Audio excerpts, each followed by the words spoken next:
Hello everyone and welcome to a new sprint review from the Eclipse JKube team.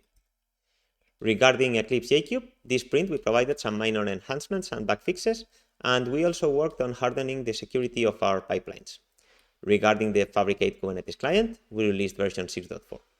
This version includes the new Vert.x HttpClient implementation, which I'll analyze next. We also did some project maintenance and worked on other minor improvements and bug fixing.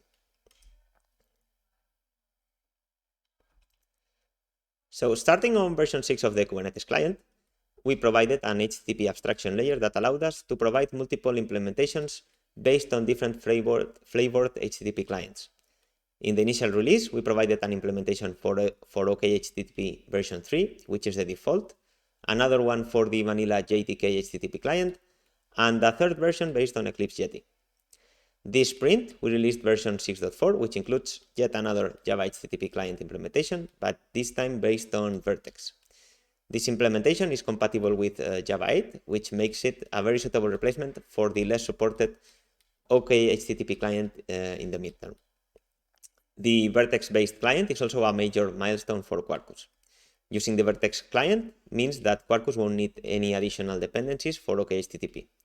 Also, since Quarkus uses Vert.x for other purposes too, it also means a boost in performance, since the Kubernetes client will be able to reuse the common Vert.x async event loop. In general, providing support for multiple HTTP clients is good for users. This flexibility allows them to reuse whatever HTTP client they might already be using in their project, and thus minimize the number of dependencies. So in order to use the new Vert.x client implementation, in case you're using Maven, for example, it's as simple as adding the dependency to your POM file. So just including the Kubernetes HTTP client Vert.x artifact, and the Fabric8 client will be able to detect this and use this client instead of the default OkHttp client version. If you want to make sure that the OkHttp client is not propagated, then it's as simple as adding the exclusion to the dependency definition, and also adding the Vert.x client like before.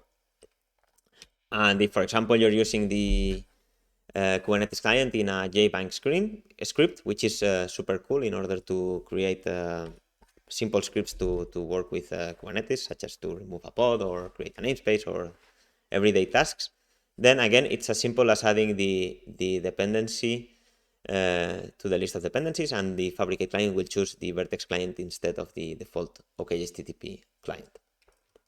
So we hope that you can try the new client implementation and provide your feedback, and thanks for watching.